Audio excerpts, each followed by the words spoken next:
मैंने आपका अभी जो आपने मैसेज भेजा है वो पढ़ा है। हाँ जी मैं सर। ठीक ढंग से आपकी समस्या को समझ नहीं पा रहा हूँ, जरा विस्तार से समझाएं। विस्तार से तो खैर शायद समझा पाए, लेकिन कहना हम सिर्फ ये चाह रहे थे कि मतदाता, मतदाता सिर्फ दाता है। वो दाता किसी संघर्ष के पथ पर नहीं आएगा। दाता तो ये अपने ये काम ये से आपका सोचना है। यदि हाँ। यदि सबके पैरों में बिमाई फटी हुई है, रोज जो है ना सुबह शाम जूते लगाए जा रहे हैं, थाने में सुनवाई नहीं हो रही है, आपके विरुद्ध झूठे मुकदमे पैसे देके आसानी से कायम हो रहे हैं, तो संघर्ष तो करना ही होगा। और ये ये ऐसा संघर्ष है जिसमें कि आपको कुछ ना 5 पैसे लग रहे हैं, ना जमीन पे उतरना हो, ना गुलामों के नियम कानून बदलना है। फिर हम अपने ही व्यक्तियों में यदि सब वो नहीं कर सकते हैं, तो इसका सीधा मतलब है कि अभी हमारे पाप का घड़ा पूरा भरा नहीं है। अभी मुझे जो अपने को जो दंड मिल रहा है, अभी वो दंड मिलना अभी कंप्लीट नहीं हुआ है। जिसको कहते हैं ना, जाको प्रभु दारुण दुख देही, ताकि मति पहले हर लेही। तो मुझे लगता है कि हम लोगों की मति हर ली गई है, क्योंकि अभी हमारे कष्टों का जो है वो पिटारा अभी पूरा नहीं हुआ है। अभी हम सब लोगों को और जूते लाते हैं और कष्ट सहना है। इन दुष्ट राजनेताओं के द्वारा जो गुलामों के नियम कानून हमारे ऊपर थोपे गए हैं, अभी उससे जो है व्यवस्था का जो वो होना चाहिए, वो अभी और होना बाकी है। ये 1% लोग तो समझ रहे हैं, आपकी बात से नहीं, सहमत हैं, आप हमारी जो है वो सहमति है। 1% वन क्या, परसेंट लोगों के पॉइंट समझने पॉइंट से 1% भी उस आग को फैलाने के लिए पर्याप्त है।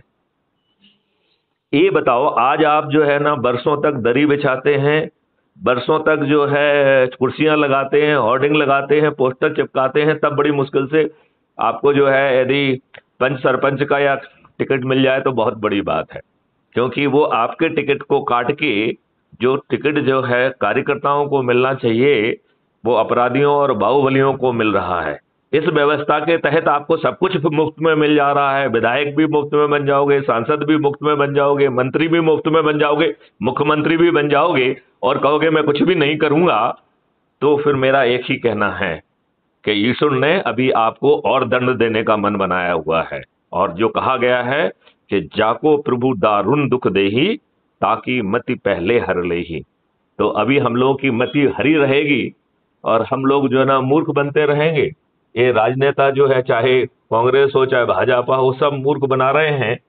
अब माननीय नरेंद्र मोदी जी पार्लियामेंट के मंदिर पे जो है सोपान पे अपना माथा टेकते हैं, तो इसलिए टेका था ना कि हम जो है अच्छे कानून बनाएंगे। जी जी। इसलिए टेका था कि जो गलत कानून बने हैं उनको हम बदल देंगे। वर्शिप प्लेसेस जैसा एक्ट, जिसका सेक्शन 4 ने आपसे न्याय की भीख मांगने का, भारतीयों से न्याय की भीख मांगने का हक छुड़ा लिया हो, कम से कम उसको तो जो है ना हटा देना चाहिए था। जो संविधान की व्यवस्था के विपरीत सैकड़ों जो है ना कानून बना दिए गए हैं, उनको तो हटा देना चाहिए। तो मुझसे किसी ने कहा कि साहब वो बड़ी दूर की सोचते हैं, उनको कोई नहीं भाप सकता है कि माननीय नरेंद्र मोदी जी सोच क्या रहे हैं। तो मैंने कहा कि फिर मन की बात में किसी दूसरे की मन की बात करते हैं क्या? हमारे चरित्र में इतनी दुर्बलता क्यों है कि हम अपने मन की बात में भी वो अपने उद्गार और इजहार ना बता पाए? क्या हम सिर्फ साजिश ही करते रहेंगे, या मन की बात तो सही में पब्लिक के सामने कहेंगे? 56 इंच का सीना किस लिए है? मैं तो इस बात को जो है ना बहुत, माननीय नरेंद्र मोदी जी की बात का बहुत भर्त्सना करता हूं, जिसमें उन्होंने ये कमेंट किया था कि ये दुष्ट लोग जो है ना, ये लोग हमें नौच के खा जाएंगे, हमें जीने नहीं देंगे। देश के प्रधानमंत्री को लज्जा नहीं आती है? हम्म। जिसके पास एसपीजी का प्रोटेक्शन अवेलेबल है, यदि वो अपने आप को इतना असुरक्षित और मजबूर बता रहा है, तो देश का आम नागरिक कहां जाएगा? तो माननीय जी नरेंद्र मोदी जी क्या भय पैदा कर रहे हैं?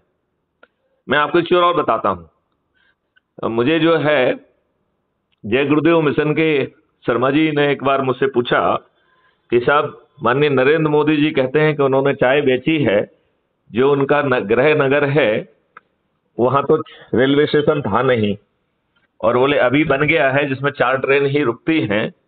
तो माननीय नरेंद्र मोदी जी ने चाय कहाँ बेची है?